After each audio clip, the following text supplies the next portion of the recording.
Hi, chat.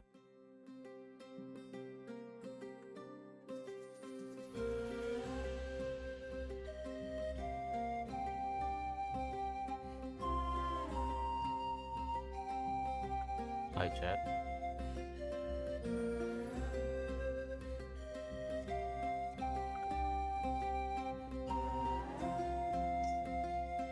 I'm in Genshin so that I can just put my code. I forgot.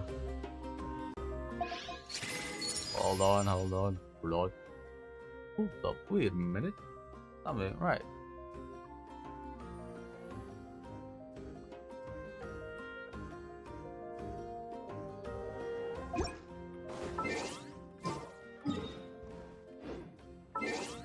Seven.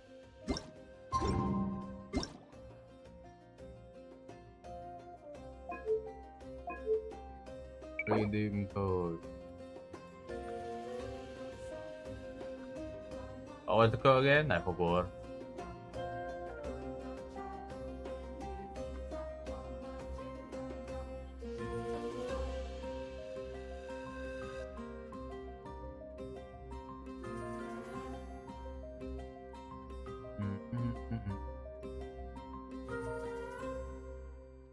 Ui. Cross Moon Scion. Lightkeeper. The Wild Hunt.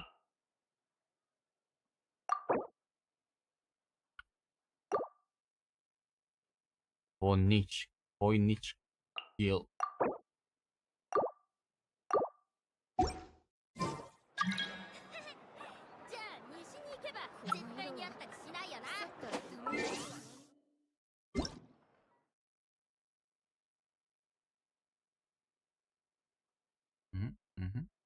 Oh, it's good, but they recently observed a rise in the sale of floral flavored holy drink.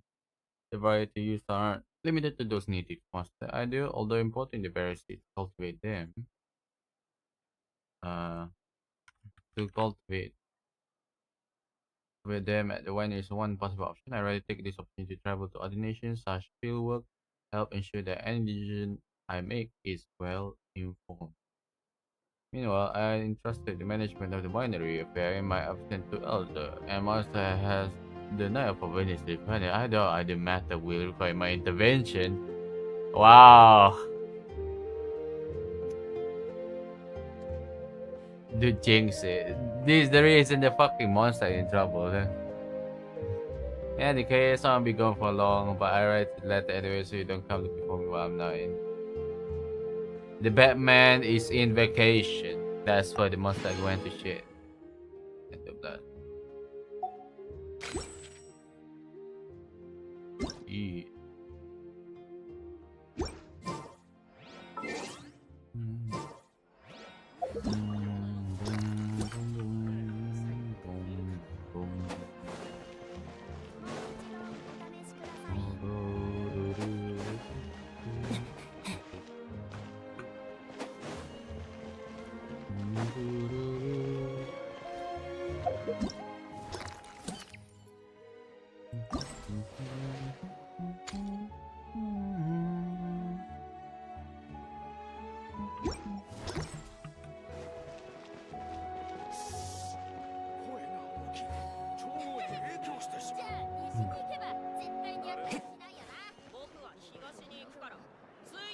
What do you think, man? Do you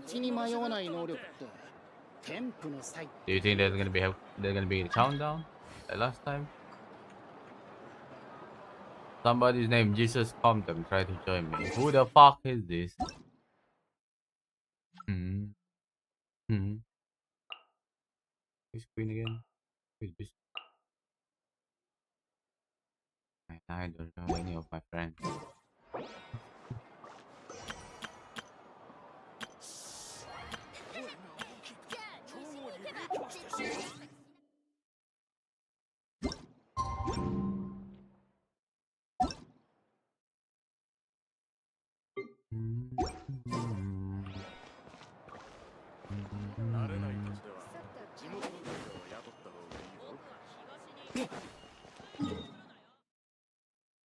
Expedition. English. It's Wednesday, right? Alright.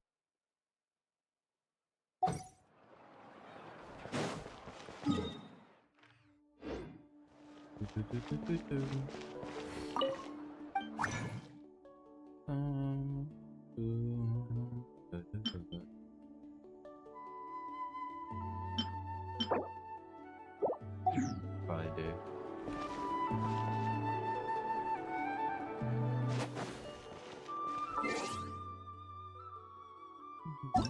After the live stream, we're gonna read some lore, especially this ad. This ad.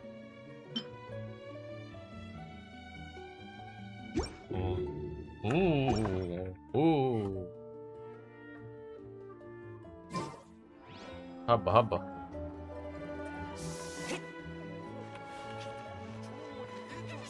Alright, while waiting for the fucking resin, I'm gonna set up the stream so we can watch the thing. Mm-hmm. Mm-hmm. Mm-hmm.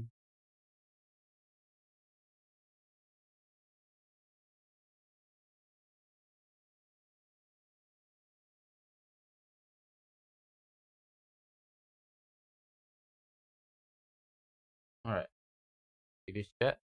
Is it visible? Oh, from music.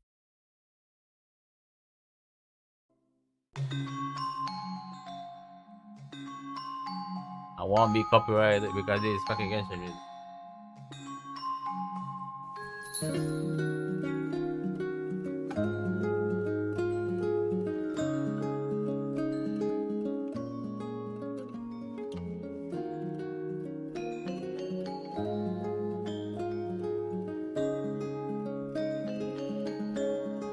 What we thinking, chat? What we thinking?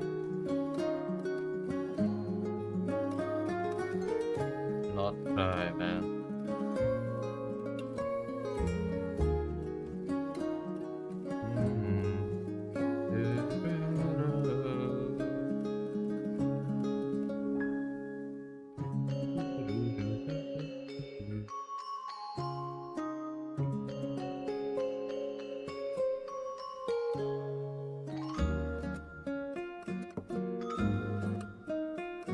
Like they are going hard on Nod-Krai right now.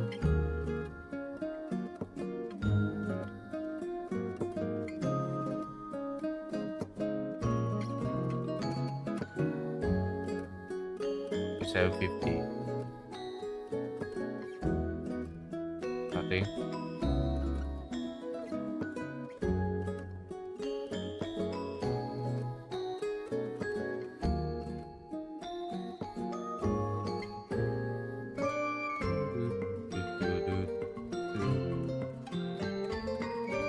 No countdown? Or maybe just. Ow.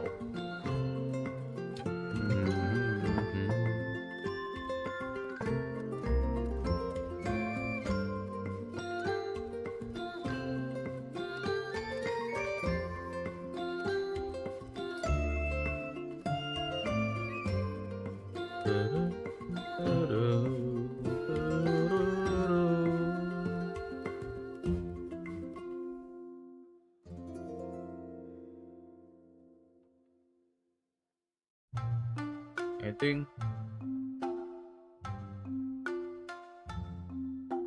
Not Toyota.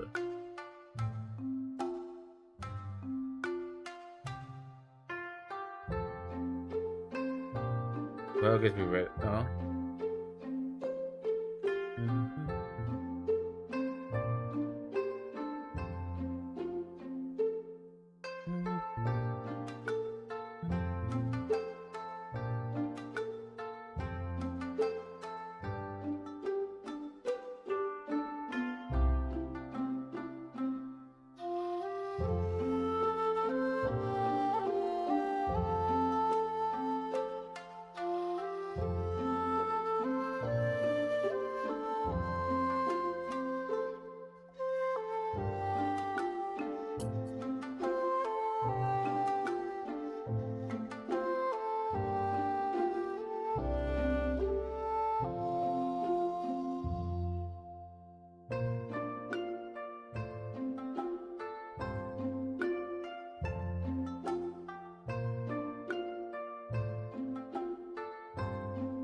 I'm eating dragon fruit.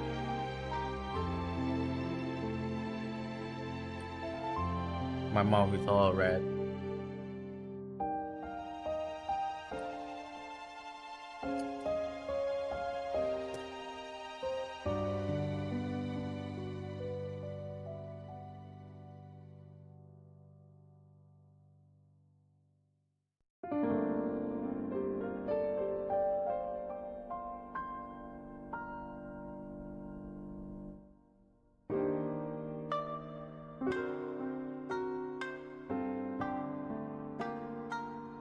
Man, I still love this OST.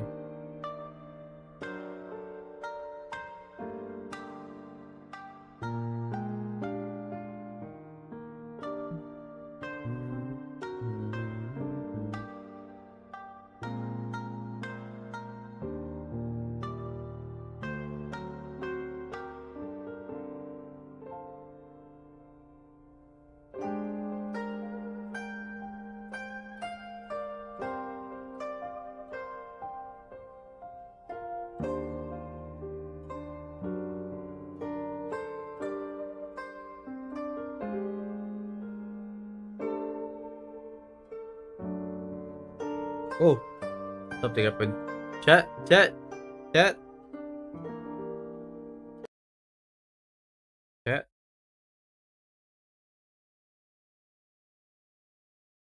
Huh? Huh? Started. Oh shit, oh shit. I'm gonna dash to the toilet for like as fast as I can. Hold on.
Hello.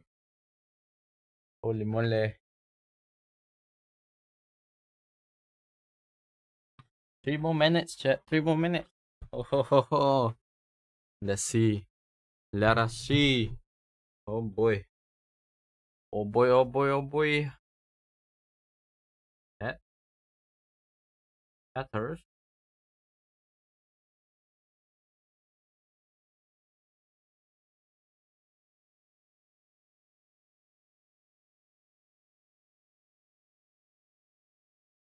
2 more minutes.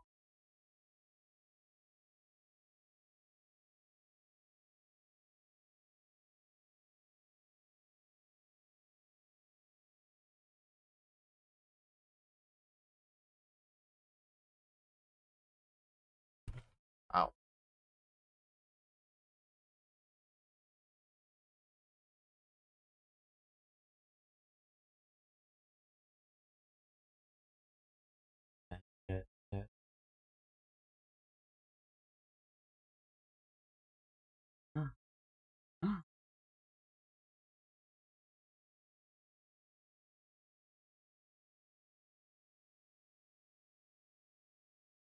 One more minute. One more minute. Here we go. Here we go.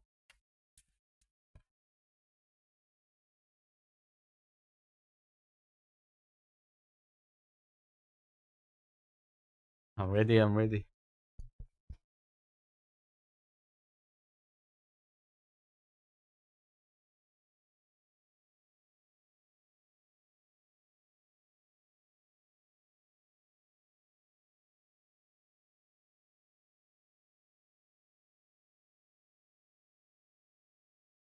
And second. You go chat.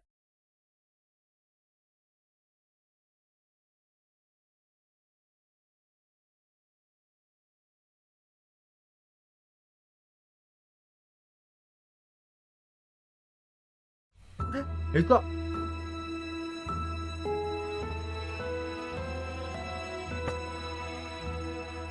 在诺德卡莱的相关信息放出之后，项目组的小伙伴们也观察到各位旅行者有很多不同的解读和猜想，有一些比较天马行空了，有一些也跟我们的想法有点接近。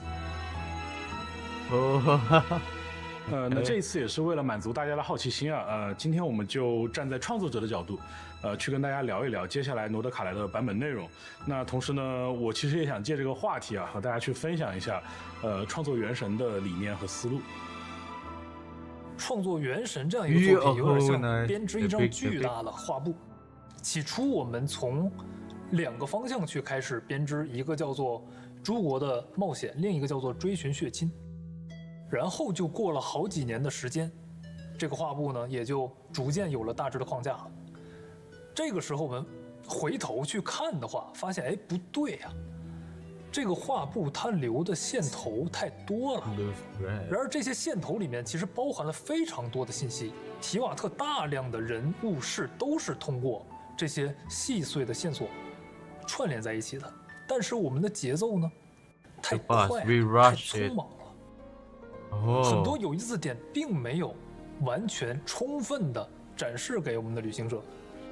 那同时这其实也是一个很普遍的创作误区，创作者有的时候会忘记自己和玩家的信息量其实是不对等的。那一旦在不知不觉间忽视了玩家的视角，忘记了玩家所看到的内容其实是不完整的话，有时候就会让玩家错过其实非常有价值的内容，甚至会产生误解。所以在今年我们想把这些线头串起来，用一种比较流畅自然的方式，把那些就好像闪光的星星重新摆到这个画布它原有的位置上面。这个就是下一年我们想要在诺德卡莱去做的事情。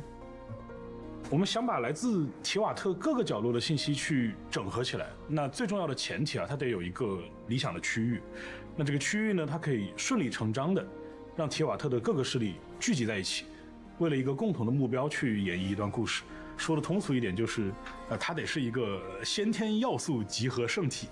有些旅行者可能看过 DC 漫画，那在 DC 宇宙里呢，这个地方就是哥谭市。那在 Falcom 公司的轨迹系列里面呢，这个地方就是克罗斯贝尔自治州。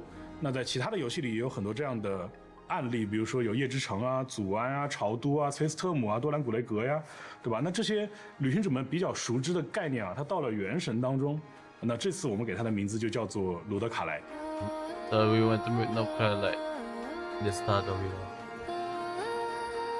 Yo, look at this. 那罗德卡莱的势力自然就是比较错综复杂的。与其继续像之前几个版本一样，我们用国家这个地理强相关的概念，那不如去依赖各个势力的这个共同目标来定义这一年的内容。所以我们从过去众多的一些伏笔当中啊，我们提炼了月亮这个关键词作为这个版本最核心的意象。为了让旅行者们也能更加强烈的感知到这一点，所以这一年我们打算把名字也改掉，我们打算采用一套新的版本名称，叫做《空月之歌》。那《空月之歌》系列呢，会从5.8版本之后就跟大家正式见面，持续也是将近1年的时间。其实我们刚把诺德卡莱或者说月亮这个词、这个关键词抛出来的时候，这个概念啊，我们会有一些担心。这些信息这个名词，它其实已经代表着我们的旅行者已经非常接近原神这个故事的真相了。但是如果光说诺德卡莱，光说月亮，其实是非常不直观的。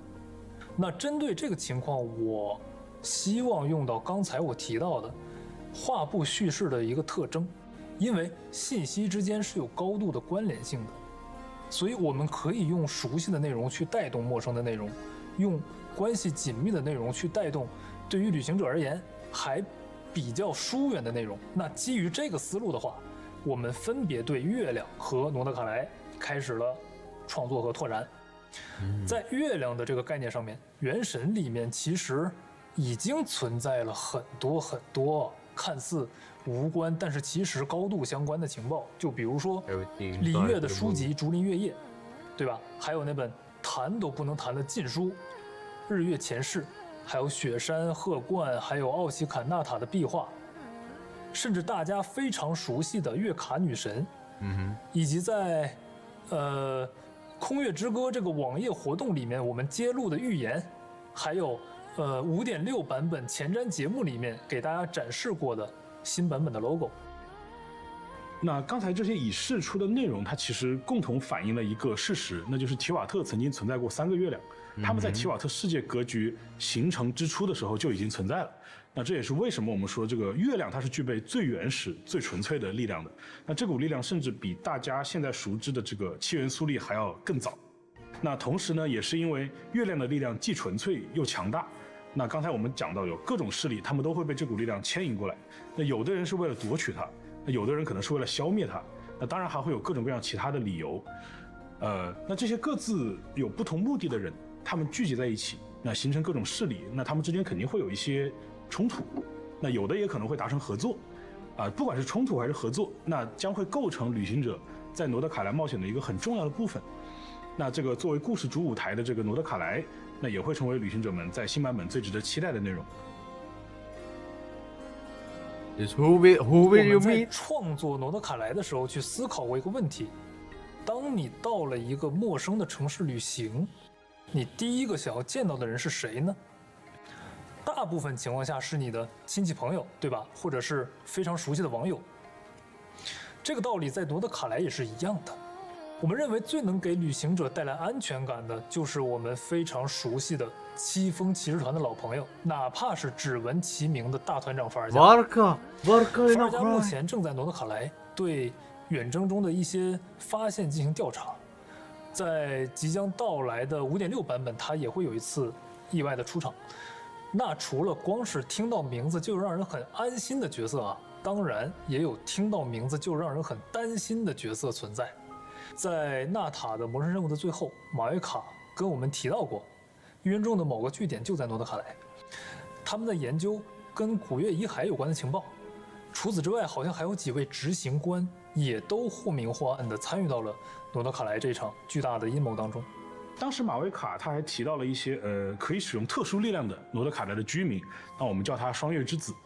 也许就是双月之子这个名词它大家可能不太了解，比较有距离感。那他们有一些特征其实很类似大家比较熟知的凯尔特神话。凯尔特神话中有一个教派叫德鲁伊教派，那这个教派是崇尚自然的，他们把天体也就是星星作为自己的神奇。那其实大家知道月亮也是天体的一个。那在不久前的版本活动里面，我们也提到过这些双月之子的教众他们是可以使用魔法的。那另外呢，这种对月亮进行崇拜的组织，那也不是到了诺德卡莱这个版本才第一次提及。那实际上在原神之前的内容里，比如1.2版本的龙脊雪山还有2.2版本的鹤冠岛，那其实都有这样的组织存在。那在最近的纳塔版本，其实有一些世界任务也提及了相关的信息。那其实也不难猜就是双月之子是一个崇拜月亮的教派。那在这片土地上，他们的立场就是尽其所能的去庇护月亮带来的一切。那这一点呢，就会跟前来抢夺这个月之力量的愚人众之间一定会发生冲突。在诺德卡莱本土还有其他的几个势力：福尼契商会、直登人以及狂猎。福尼契商会，顾名思义是一个从事商业活动的组织，他们的总部设置在一个叫做纳夏镇的城镇里。纳夏镇这个地方鱼龙混杂，旅行者也会在这里跟各种各样的人打交道。那其中有一个叫做密文馆的独立机构是最为特殊的，他们会接受委托处理一些难以解决或者只能隐秘解决的问题。OK， 那直登人和狂猎呢，又是另一个故事了。他们也是彼此存在冲突的势力。诺德卡莱之所以在剧情里面被称作一块自治区域，有一部分原因啊，就是这里是处在提瓦特世界的边缘的。坎瑞亚的灾变发生之后，这里也是第一批受到深渊侵蚀的区域。这里存在的深渊势力其实是非常强大的，以至于形成了一种名为狂猎的深渊灾害。狂猎这个势力或者说这个名词啊，来自于北欧的民间神话，是它的意思是说一群幽灵或者说超自然生物组成的一个大军，无止境的在野外去追逐猎物。狂猎的成员可能是精灵、仙女，甚至是死者。而在原神里呢，狂猎是一群幽魂大军。狂猎的灾害的开始，往往是以旅行者们已经见过的深渊魔物，也就是兽径猎犬作为先锋。随后这个幽魂大军会无情地抹消掉他们途经所遇到的一切存在。正是因为诺德卡莱有狂猎肆虐啊，所以他也驻扎着一个自古以来专门对抗狂猎的组织。那他们被称作直登人啊。那这个词也不是我们第一次提及啊，在 5.5 版本我们新推出了一套圣遗物，这个圣遗物的故事讲述的就是这个组织的一些事迹。简单理解的话，他们就有点像是守卫在诺德卡莱附近的边防战士，是一支纪律很严明的兵团。那讲到这里，我们其实已经介绍了有霜月之子，有鱼人众，有福尼契商会，有直登人，还有狂猎。那再加上之前情报当中提及过的，还有其他的活跃在诺德卡莱这片土地上的势力啊，那我想就是旅行者应该可以意识到，就是我们所说的这个千头万绪的这个线头也好啊，包括刚才画布式的这个叙事也好，其实也不是我们随随便便打的比方。那要把这些不同来历不同个性的势力融合到《空月之歌》这个大版本的故事和世界当中其实是个非常非常庞大细致的工程。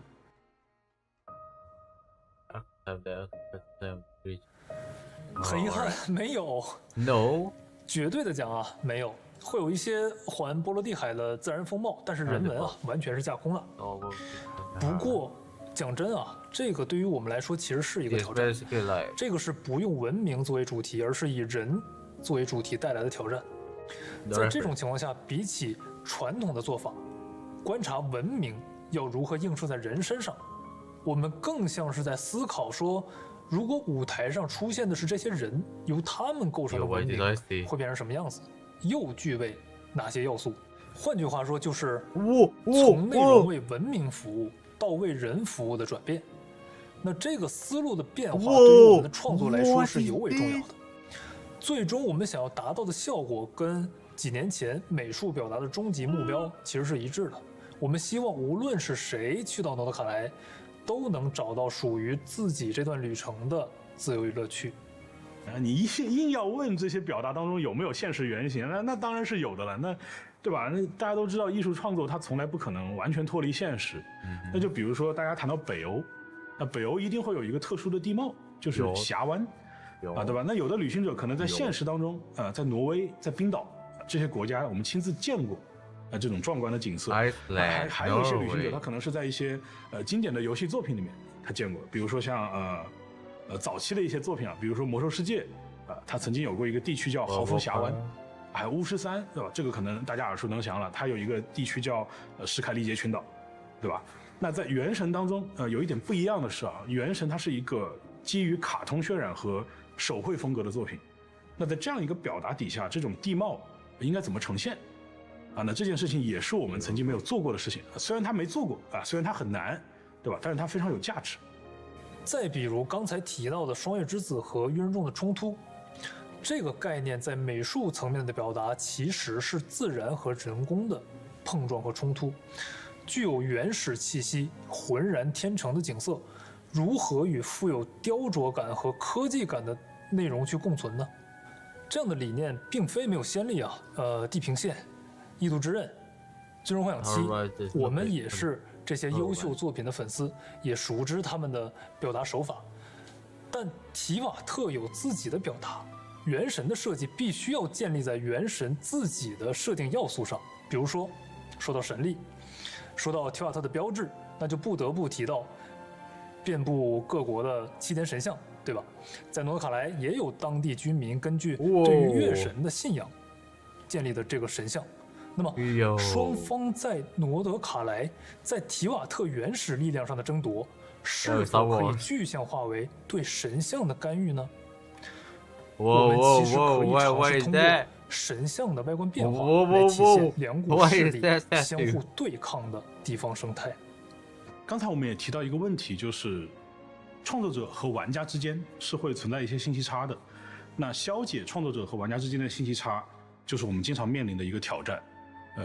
比如我举个例子，就是提瓦特的科技水平问题。很多旅行者他其实基于早年接触原神的印象，他认为，提瓦特是一个比较落后的，大概15世纪左右的奇幻世界。那其实我们随着这5年多的内容更新，我们有陆陆续续的给玩家展示，提瓦特这个世界不同的侧面。比如在纳塔这个版本，我们有很多远超人类文明的古龙科技。但是比如说前几年每一个国家，它都会有一些组织，比如教令院，比如愚人众，比如枫丹科学院，那他们也是一直在尝试挑战尖端的科技。所以接下来在这个有很多个势力融合的诺德卡莱，是自然会出现比其他地方高得多的科技造物和一些独特的风景的。虽然我们是认为这些内容的铺垫时间已经足够长了吧，涵盖的内容面也比较丰富，但是具体的在某个特定的位置呈现它们的时候，不可避免的还是会让一些旅行者觉得比较突兀。那持续的如何解决这个信息差的问题，如何去消解它，其实对我们来说也算是一个难题。原神的未来呀，我觉得未来这个词有点大。其实我以前经常提一个词叫做进化。那进化这个词说起来很容易啊，它不是一件很容易的事。就是你一个人、一个组织、一个产品，你想进化，你需要不断的去对自己发问，你要逼着自己去做出一些改变。比如去年我记得2024年的时候，大伟哥有说过一句话，叫做原神除了对旅行者的陪伴以外，一切皆可改变。那可能当时大家会觉得这是一句客套话，但其实对我们来说，就是你要去做出一些改变，不是一个随口说的这种口号。我举个例子啊，可能没跟大家聊过这个事情，就是去年年底的时候，我们跟着公司的代表团，去日本东京参加了索尼的一个30周年的庆祝晚会。那在那一晚呢，我们其实是跟很多业界的前辈交流过。那比如说，From Software 公司的社长宫崎英高先生，还有史克威尔艾尼克斯最终幻想7重制版3部曲的制作人滨口直树先生，还有当年在最困难的时候支持过我们的吉田修平先生等等等等，我们见过很多很多的前辈。那我们跟他们也聊到了一些关于游戏的创作出发点，也聊到了包括还有开放世界的设计要素。也聊到了这些作品我们怎么去和下一世代的玩家产生共情，我们聊了很多很多这样的话题。那我当时就在想，我说原神到今天已经走过了5年多，那这些作品在过去的30年里，他们陪伴了我们30年。那原神也好，这些作品也好，其实我们都在被现在这个时代挑战，我们都必须去思考我们怎么去改变自己。那和这些前辈讨论这些话题啊，我当然是很兴奋的了，这也很荣幸嘛。但是回来的路上我就一直在问我自己，就是我们是不是真的做到了皆可改变呢？是不是真的什么都可以做到呢？那我觉得很显然，我们可以去做的事情还有非常非常非常多。有什么内容是只有原神可以做的？有什么新的尝试是只有原神的团队才有可能想到的？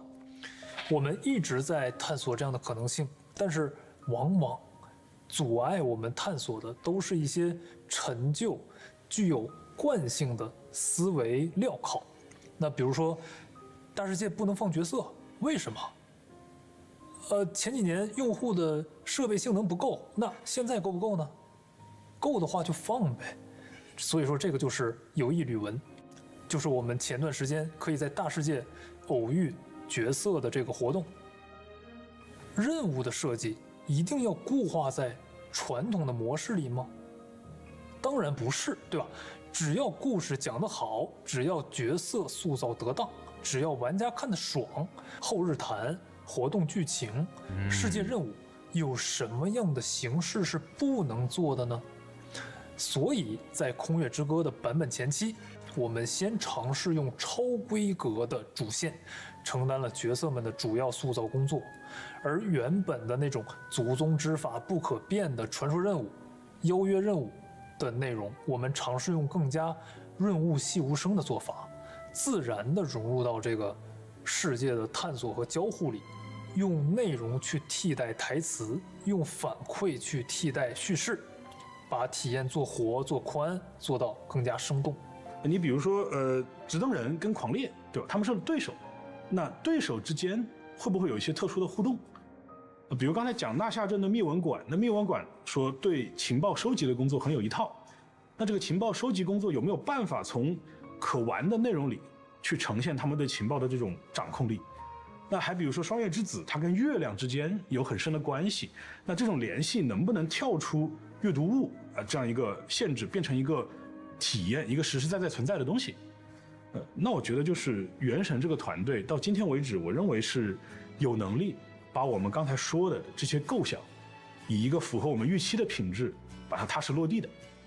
那我觉得原神这个团队最大的优势，从来就是能够调用这一切的资源，来呈现我们内容的，我们的小伙伴们，当然还有一起陪伴我们这么多年来一直信任我们，愿意跟我们一起进步，愿意跟我们一起成长的每一位玩家。就和诺德卡莱的设计思路是一样的，人才是永恒的主题，人才是前进的原动力。只要我们团队的小伙伴还在坚持做好的东西，做难的东西，做别人没有做过的东西，那这个优势就不会轻易的丧失掉。这就是原神以及整个米哈游所坚持的 something new, something exciting, something out of imagination。我们有信心，也必然可以在未来持续给玩家带来新的惊喜。Let's go. What one? Nod-Krai 0910. September 10. I think. Yo, let's go. Oh my god.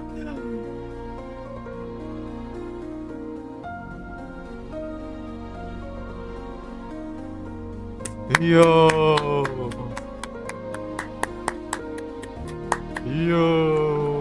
this is crazy.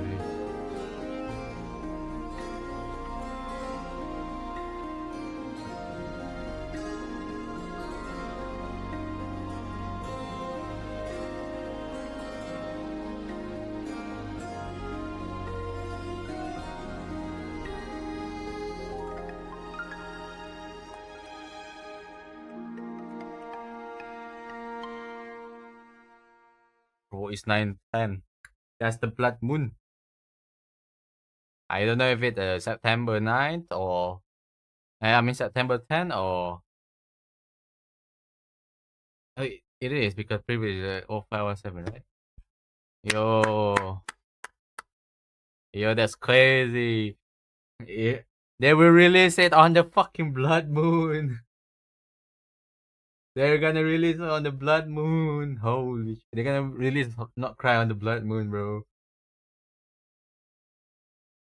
Nah, bro, this is gonna be wild. It's gonna be epic. Holy shit. Let me open game.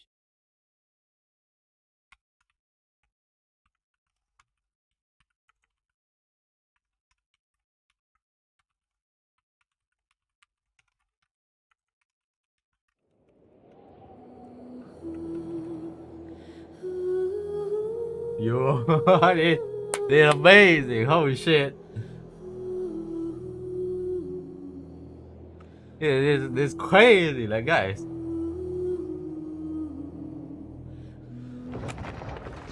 My keyboard is broken again. Yo, they. Oh my god! Holy shit!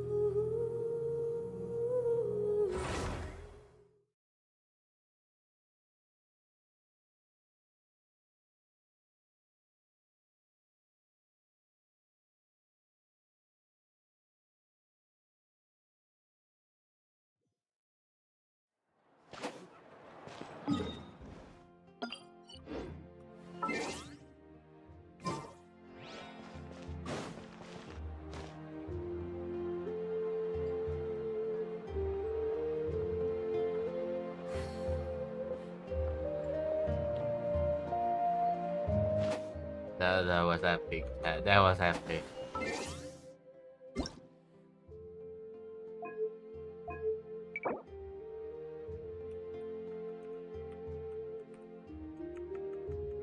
Bro.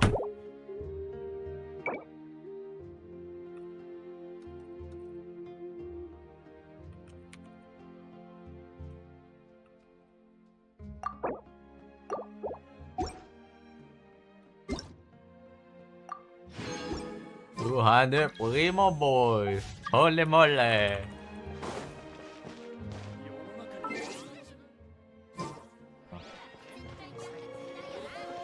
Oh, this is gonna be so exciting, chat.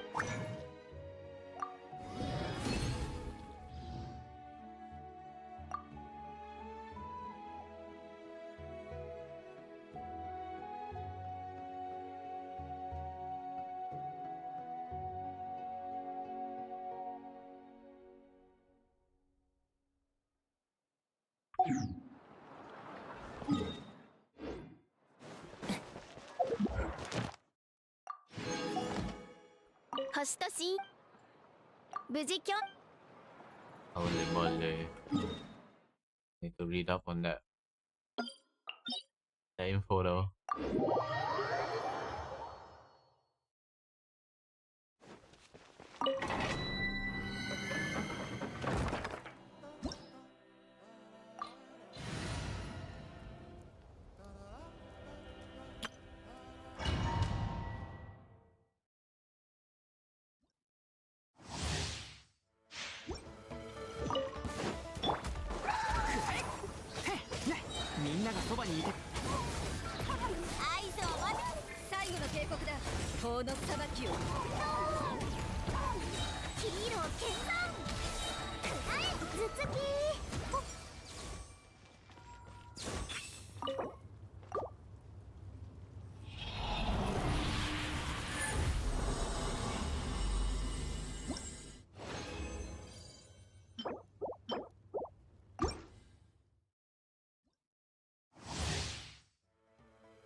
See, what was the lore? I didn't get here in time.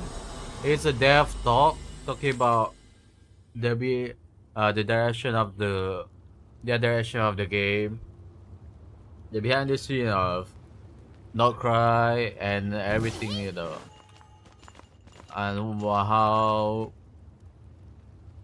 like well, information about the production of the game. They are trying like different approach and all that, and it's confirmed September 10, the day of a blood moon.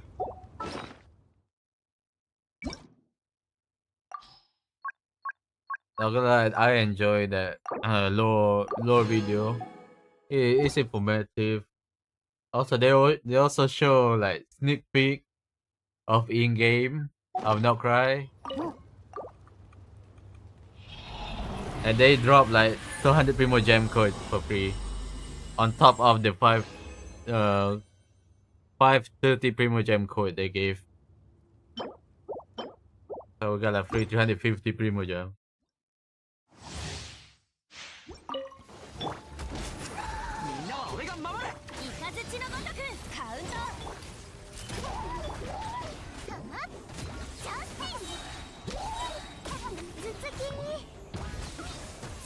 That main chat, it's time for you to focus on the lore more.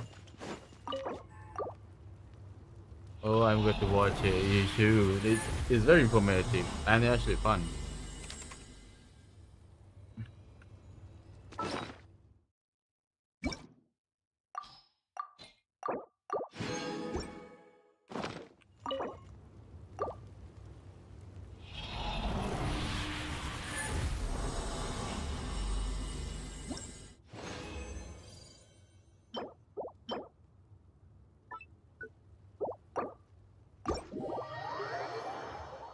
Oh man, that was hype.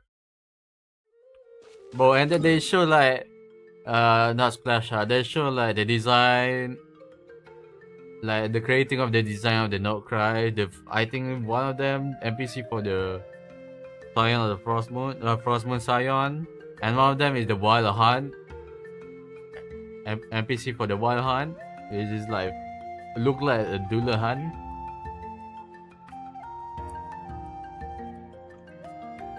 Man, it was crazy. It was. I was locked in. I was locked in.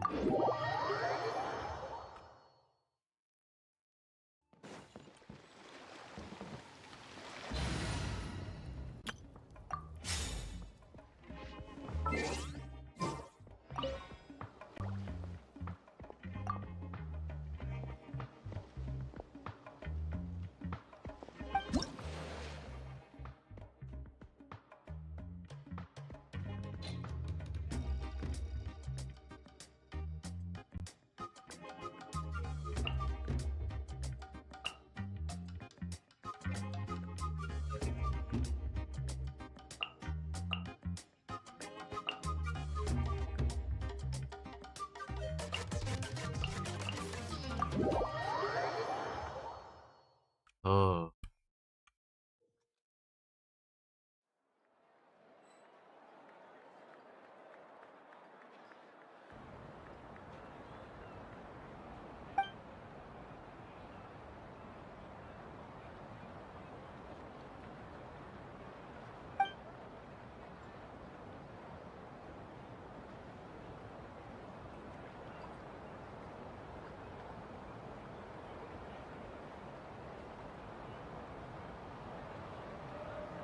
Hmm. Oh.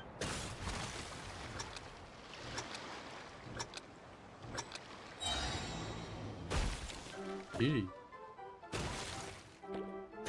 Ow.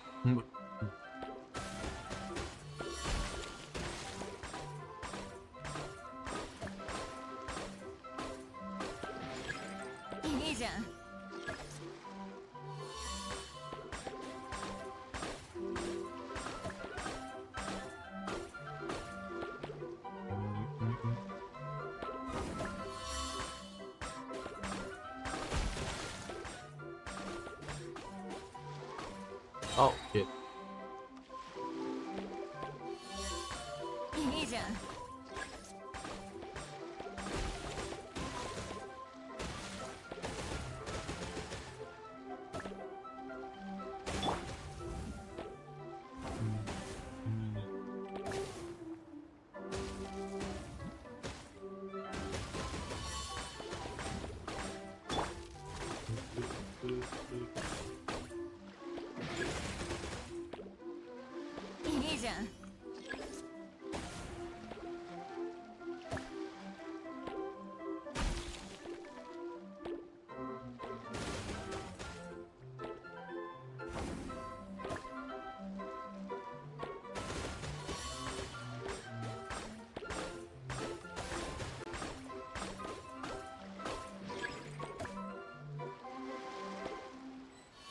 Please hit the thing.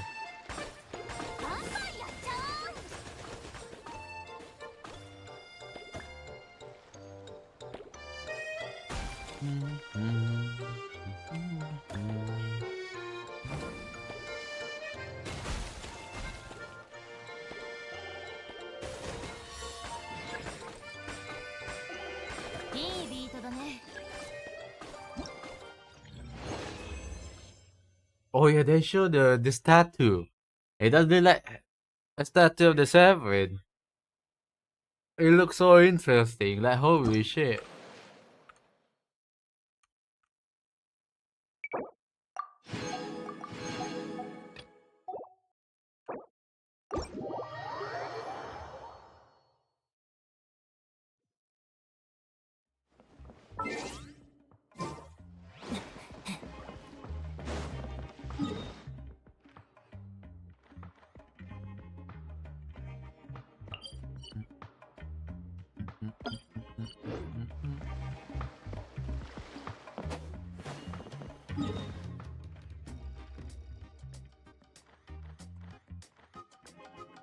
Alright.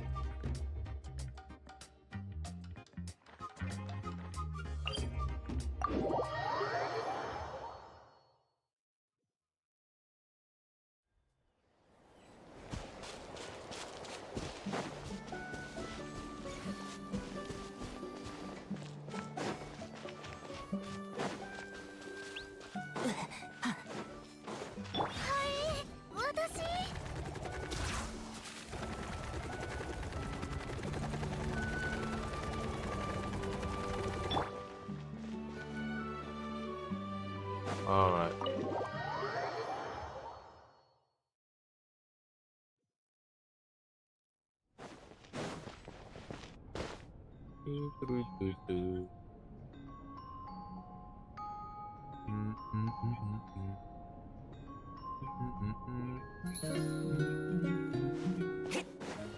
Oh, there we got the suit.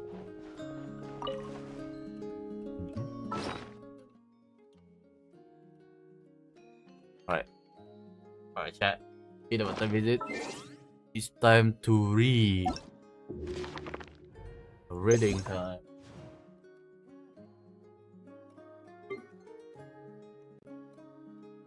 Alright. Let's see. Scripture.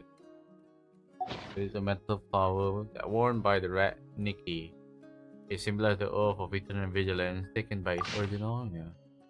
In those days, the land was leveled by the northern hunting winds, cutting down cutting down the unruly frontier at the behest of the despotic Niazes. And in a bid to seize the power left behind by the heavenly moon, was the code limited for 200 people? It's time limit. I don't know what is the time limit. It's probably like May 6th. I don't remember, but the code is Nod-Krai 09010. Nod-Krai 0910. Very simple. A mad, Levian by the heavenly moon. A mad monk who spoke in strange tongue presented precious blood to the Tsar of all faith. Thus were the moon children, hidden in their mountain forests, scattered, twisted, driven by the fate down division path. And then even the pretended lunatic could not break free of the celestial shell, and was consumed by the bedeviled sky at the edge of delusion. All this took place before the paradise had even come into being. By the time it was no more than a daydream, a fantasy shared by two children beneath the moon glow. It was not until many years later, when Arden was executed as a notorious pen, infamous throughout the nation, that the other finally realized the true meaning of those words that had been left behind as if by accident. What followed we all know. When the long night fell, the royal court of the North could no longer mind the remote borderland beyond the snow plain, and saw the horde of pitch black beasts tore across the barren land. Just like all sorts of past civilization.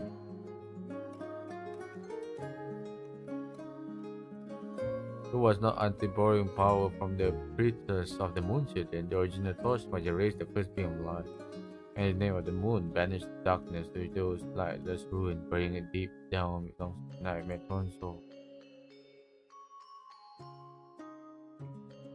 When all was over, the survivor raised a lighthouse atop the mountain, gazing far out toward the new ruler of Nesnaya to preserve his dear friend's pure childlike dream. The soldier did not shy away from defending it before the Teresa fort, and though he received the royal edict he sought, he also took upon himself the oath of vigilance and sacrifice, and thus began the history of the paradise known as Nod-Krai. The Lightkeeper, alright, Night-tailed Tailfeather, a head ornament intricately crafted from the feather of a nightingale. They say that form what that its form was first conceived by the original torchwood. Legend told of a nightingale carrying an ember in its beak that flew only on a moonless night, a spark of fire that would streak across the firmament like a shooting star, a light in the dark time. Upon the ancient ruin of castle, a vestige of an age of pioneers, stood the high tower of the Lightkeeper. Standing guard through the long night, centuries passed since their ancestors stood before the Sarisa, swearing an oath of eternal fidelity.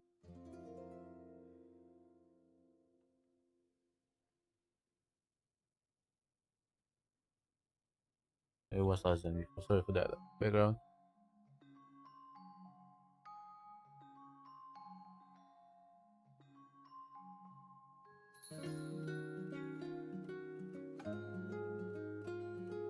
Uh, wait, let me reread it.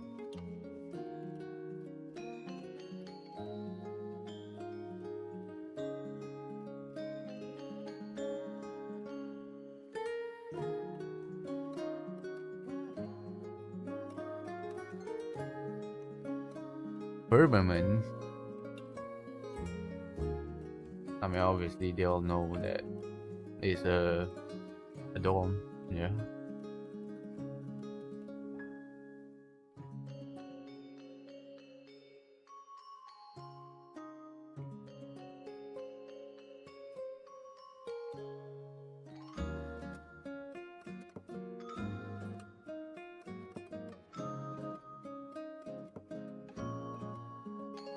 And the people living in paradise believe that so long as their lighthouse stay lit, they could live in freedom.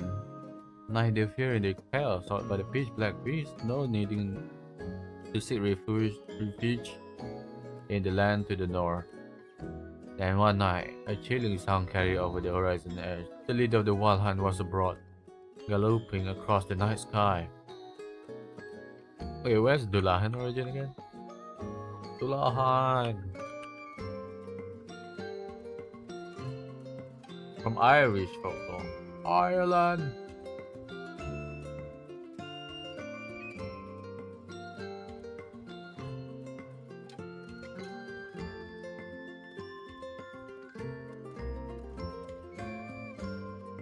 Mhm.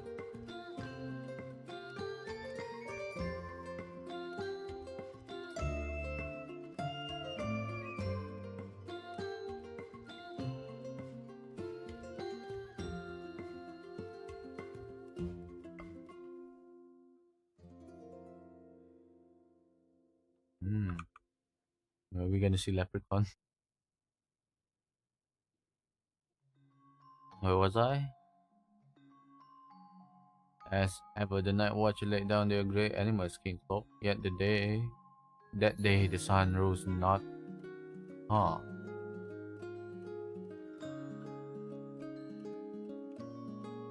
As the rallying horn echoed through the hill, warriors formed ranked at the high tower's foot, awaiting that momentous command to march south in fulfillment of their ancient vow.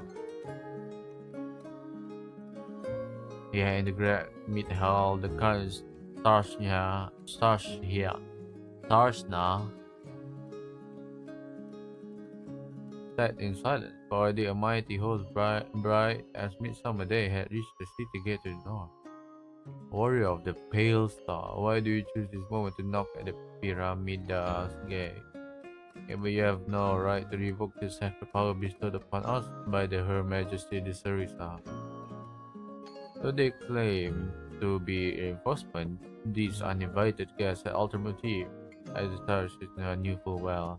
But to yield at this juncture was by the end of autonomy they had upheld to the past. Hmm. From beneath the lead officer's mask came a voice, low and cold. And in his wake, a mocking laugh from far unknown. That is where the darkness began. Remember, Nastaya cannot bear the weight of your defeat. Warrior of the Nightingale, fight with all your might, yet should none of you return, then we will take care of the aftermath. The air was thick with the scent of blood, as if signaling the return of the great war by which the earth had been forced.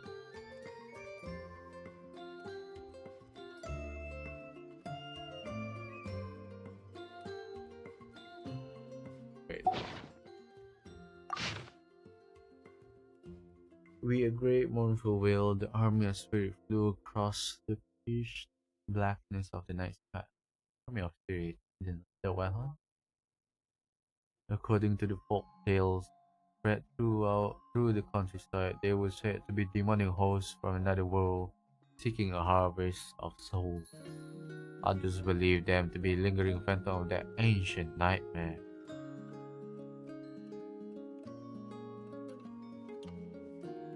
This was the calamity that the people of the borderland referred to as the Wild Hunt. Borderlands!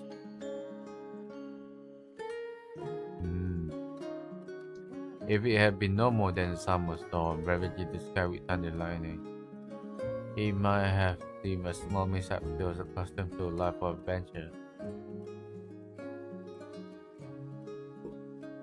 But when that tempest, the light of which had not been seen for a century, poured down upon the earth like a blood rain, well then did the people that this terrifying legend, which had been passed down by their ancestors, was not mystery meant to fight children, but born instead of a terror that coursed through their very veins. But in the end, it was a terror that someone had to face, lighting the way for the soul wandering through the boundless dark. A black-feathered flock of crows moved between the realm of light and shadow, led by one who stood against the light. His sword, he silently raised, the face reflected in the sheen as sharp and unyielding as the blade itself. Onward pressed the earthbound legion, though they knew they were as moths to a flame, marching onto the battlefield from whom none would return. At the end of the path, only the one who held the dog that still stood. He knew that deep within the forest lurked the full forest by which the wild hunt had been summoned for. Just a little more, a little further, and he would have saved the land he had sworn to protect. Lost in his thought, he failed to notice that his body had already been torn asunder, and that the warning bell he carried rang out, hissing amidst the tearing of blood and black smoke. Perhaps frightened by its unsettling chime, the carrion feeder around him faltered, frozen in their tracks. Thus was he left to walk alone in the abyss, to fulfill and as yet unfulfilled all. Oh. As many years went by, this tradition was woven into the folklore land that whenever Mumford Bell told, it said that one who sworn to hunt down the wild hunt is approaching. Gee. A horn that was once used to summon those who had sworn oath, it has long since lost its purpose. When the horn proclaimed the northern realm might, thunderous footsteps shook the earth, like iron rails stretching across the frozen tundra, sending pale flames shooting across the land. A contagion sworn to Her Majesty, the Sarisa, whose loyalty lay with no single harbinger. Vow to forge a new world beneath the white glimmering star. Even those dwelling in the borderland, autonomy being bestowed upon them, remain children of the motherland. For in her boundless love, the souls are abandoned none who choose to follow. Since his early years, the war of his soul let his body squire held this conviction firm until he hovers or before the very gate of hell and glimpsed those souls unloved by any. The request to strike had yet to be sanctioned, but he had already made up his mind. We journeyed this far to save this affected by a mysterious calamity. How could we stand by as those pitch black beasts devoured the land, snatching away the life of mothers and their children? It was what those in power call other than to hell with it.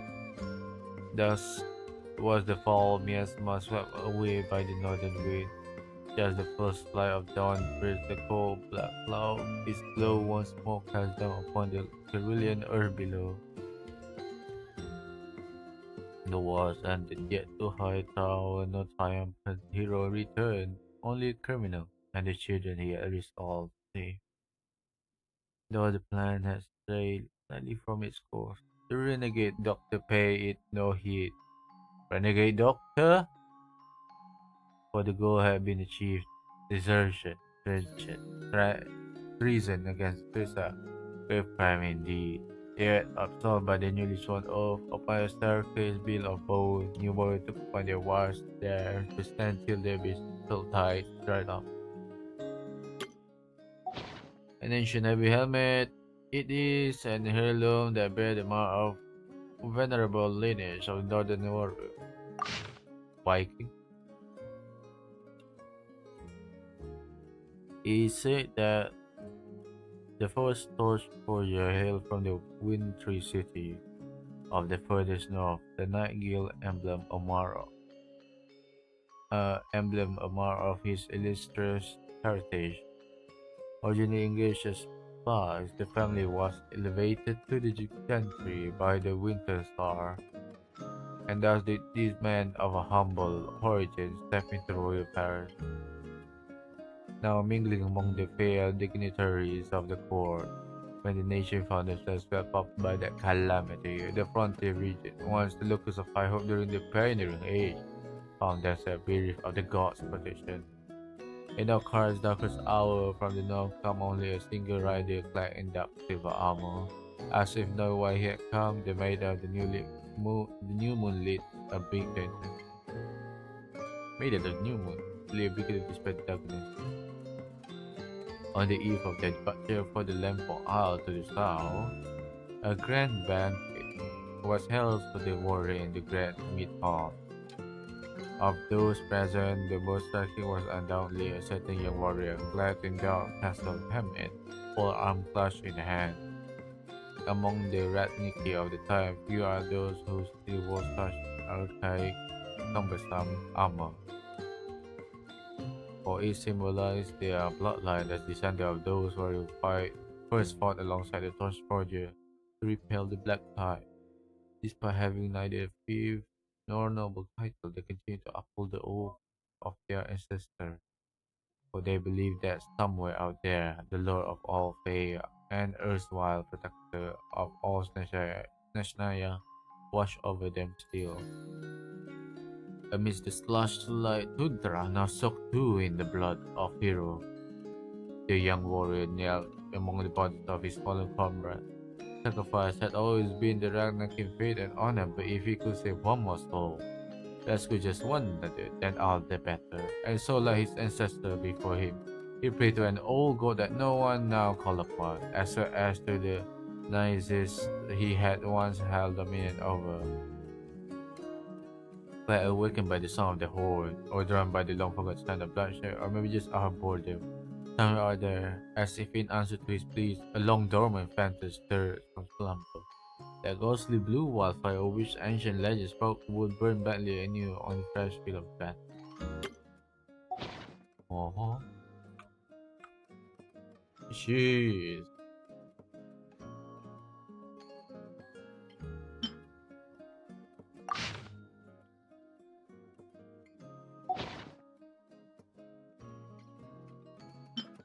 let's see this artifact.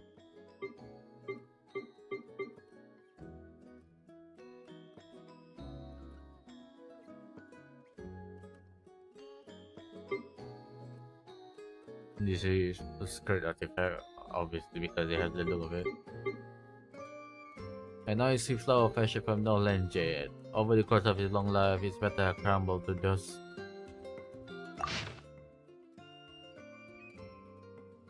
Following her master guide, the girl ventured northward, traversing the freezing wasteland and the corridor of fractured mirror at the edge of the frozen sea. After slaying countless monsters that wandered the ruins, finally before the withered husk of silver tree, she caught a glimpse of treasure concealed beneath drifting snow. That was when the silver moonlight had yet to be shattered in the fires of war. When the divine prophecy of the heavens still extended over the land. Huh? So you who have ventured deep into the earth will meet the first angel, inquiring about the most forbidden origin of the world. The dawn daughter trembled at this profane word, not knowing how this mother had uncovered such closely kept secret. But her visitor laid bare his origin before her, singing to her dream of beauty that had never yet graced her mind. In an instant, the fetters laid upon her by the enthroned ruler broke apart like a spider web. What is fetters? Man, this complex old English is killing me. Shackle. Into the shackle lay upon her by the enthroned ruler broke apart like a spider web. For the first time, she discovered what it meant to serve herself and to the one she loved. She poured out the matter of creation, the most forbidden of unspeakable secret. At last, that your ruler will dare to blaspheme such noble being. Even the demonic sculpture of bloody nightmare would delight in tormenting soul will be taken back by such cruelty. O thou maiden who has never known love, let me stand as the enemy to your law. Raise your eyes to the star as you shoot for the sake of all being imprisoned by your ruler. Let me be your sword, your shield, your guide, your unpardonable conspirator in rebellion. Then did she, most exalted of the angels, bend down and kiss his forehead, as countless icy bloom unfolded on the frigid silver tree. Yet this moment of betrayal did not go unwitnessed. For at that very moment, the heavenly moon peered down through the thick cloak of cloud, along with still more audacious riding with them. An angel.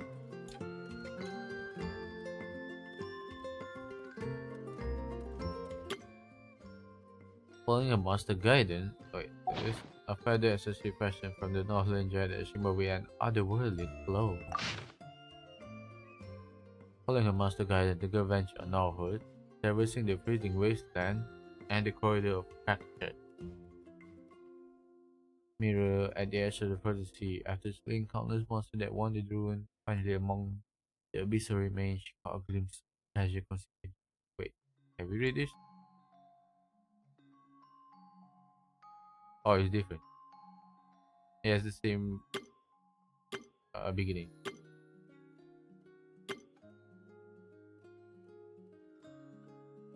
Yet she was not the first outsider to set foot here, for long before the Scion of the far north had woven their sweet dream of submergence. A voyager whose sentient will travel the cosmos once made a vow of reunion with a lord of dragons who had yet fallen into darkness.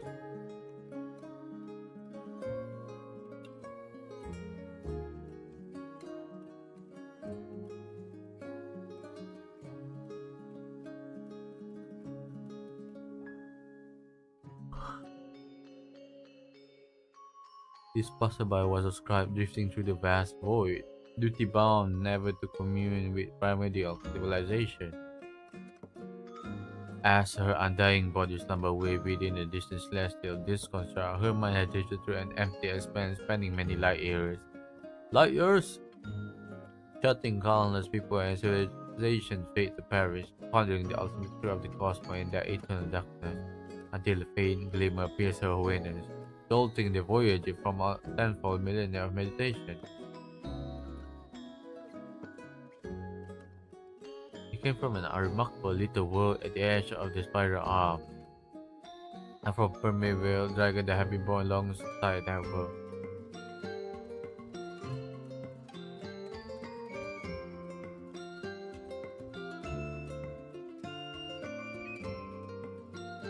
At the edge of the spiral arm? In the galaxy? Is this a galaxy? And from the primeval dragon that have been born alongside that world. Though death will not, will one day bring an endless night, and the sun that gaze upon was but a fleeting amber. This will bound though it was to its planetary touch, shone more brilliantly than all the civilization that Voyager had ever seen. Unable to suppress the wonder and sorrow welling up from within, she delivered a solemn pronouncement unto its ruler. I have seen the lightless and peering through star cluster like a spindle among silk threads. I have seen how the cold tide of chaos drowned out all song.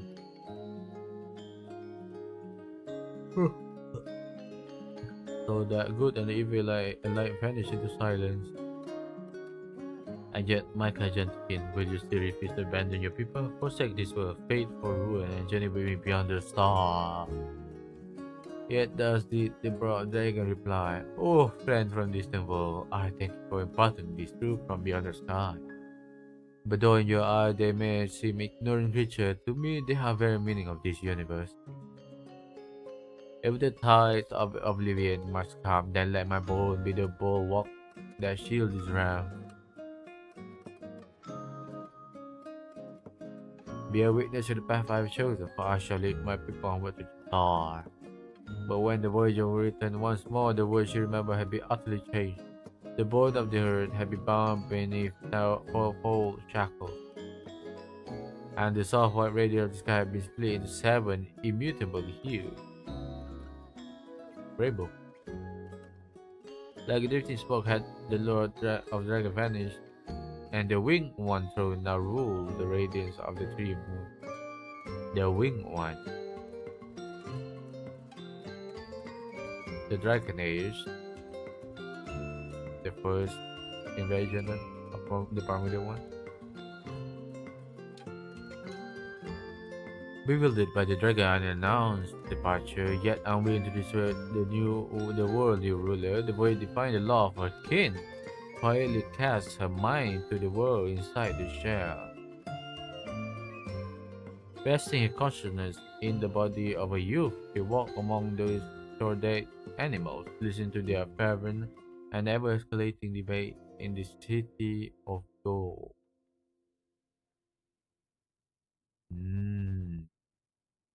Oh. Wait, is this Kurt origin?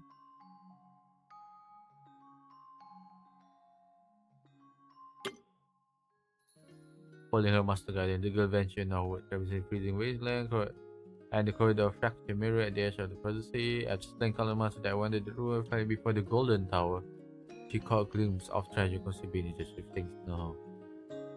Oh, what is this again? A pocket watch fashioned from Northland jade, a hand forever frozen in the moment of its destruction.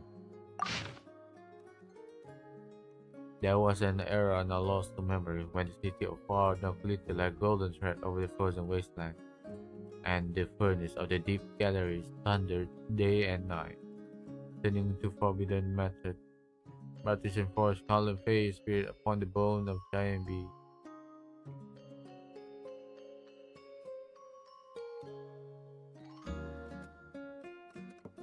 Having spun fallen crossbone light into flawless flesh and blood, they clad it to form once frail and weak. Such authority to create was once the Lord of the Firmament's divine prerogative, yet it was handed to mortal by the rebellious envoy, who dreamed that one day this little creature might create a perfect being that could merge with the world. Within the deep gallery, which still stood intact, the first angel whispered sweet dream of the coming down to her companion. I see a time when the early nation will yearn no longer for heavenly mercy. The city they build will rise up to the cloud, higher even than the throne and the star. I see humans sharing the vast sky with the God they once revered. There will be no more tears, sorrow, or death, all will be complete.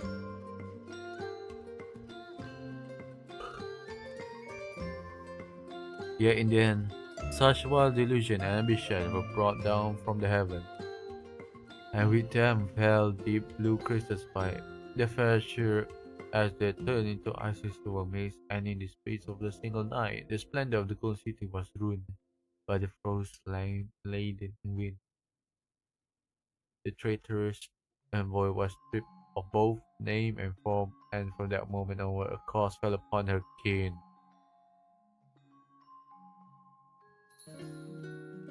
Angel. And they dared to gaze into another eyes, and to one alone offer the love that was meant for all. Then not only will their divine beauty crumble to the wind, but their mind will fall to dust, until from the fallen one remain and still he will rise. Horrible the things shall finding memory to consume.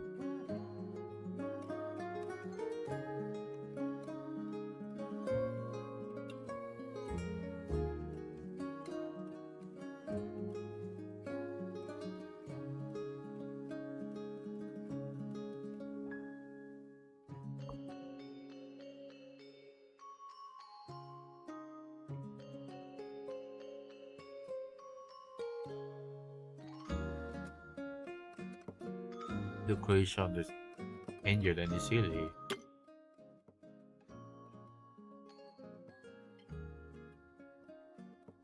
Following master guidance, the girl ventured northward, traversing the freezing wasteland and the corridor of fractured mirror at the edge of frontier. Alone she walked to the ruin of Spiral Beast. The Spiral Beast! Intent of finding the trail of voyager that magical swordmaster has spoken of.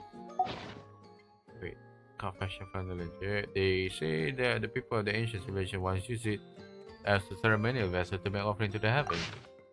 Oh, heaven!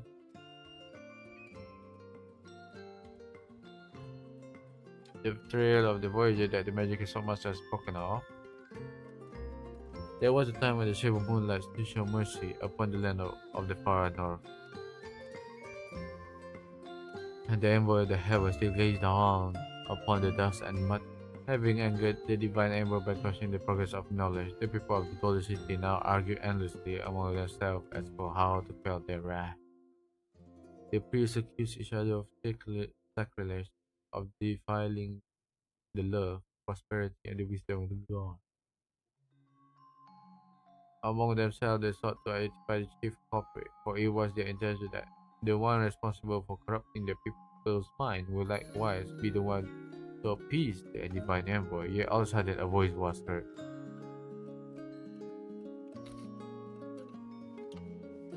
If sins come from the pursuit of knowledge, then ignorance is the true doctrinate. If from rebellion, then only the Lamb is really righteous. If sin must be atoned for with blood, why is it said to turn from humanity? Why is it said to turn from humanity? If the Lord Prophet told us, why feel the act of inquiry? He was merely a boy of humble birth who, having somehow slipped past the watchful guard, had stepped into the chamber where the priest had convened. All of their scholar accusation he refuted in turn. Their charge of heresy reduced to naught by angry speechless glare. In that silent chamber, the chief priest who wore the white branches crown finally dismissed the guard who had rushed in. Oh, heretical speaker, if as your eloquent word will suggest, you truly hold that grievous sin is but the leisure of mere mortal, then let you be the one to drink from this cup of burning wrath. Go to the ashen cemetery and play your cares before the very envoy who has cast judgment upon us. And so the previously unknown you venture forth into the deepest recesses of the earth, seek answer from the first angel. Following her master guidance, the girl ventured northward, traversed the freezing wasteland and the corridor of fractured mirror of the edge of the frontier. After slaying countless monsters that wandered the ruin, finally, though a tattered veil she caught a glimpse of treasure concealed beneath drifting snow. It was an age when oh wait, I have it here. This a hammer step in obsession, steep in obsession, just like the mind of imperial honor. Its chair ornament seemed to come from an age of ancient steel. It was an age when the unknowing masses still bow to the sky's decrease. When the dawn star royal still hung high above the cloud, magnificent noble creation descend from the light itself, and the mortal, unable to look upon their true visage, called them angels.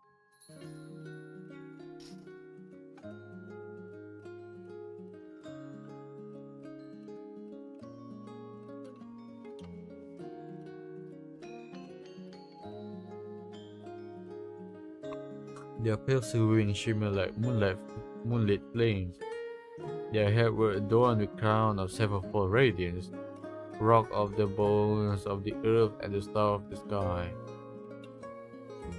The name upon those crowns was the love promised unto all creatures by the heavenly God, or perhaps a mandate to rule over the nation of the earth.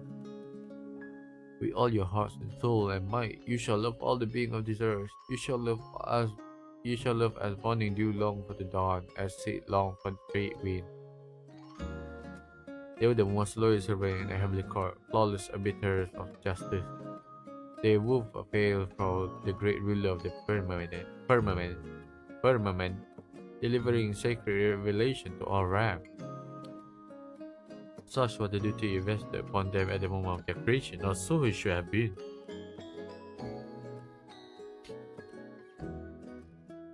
Until the first angel met an unnamed youth beneath the silver tree in the far north, and in those starlight people saw a reflection of herself she had never yet known. It was a love not inscribed by law, a freedom the sky would never permit, as her heart fluttered for reasons she could not know. The eternal star crown forged in love, name suddenly fractured, and casting it to the snow beneath the silver tree, the dawn made her faithful vow. Come now, come, let us recast this absurd law with bones, and nourish the barren earth with blood. Let us build a city and tower that soar up the cloud, that the people of the earth need to weep bitterly no longer. After this you shall count the dust, and that all earthly nations may be free of their shame.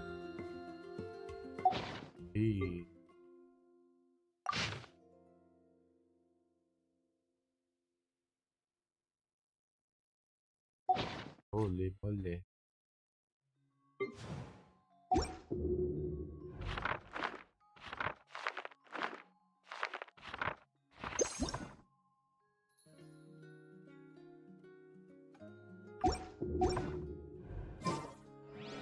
My god, that's a lot of lore.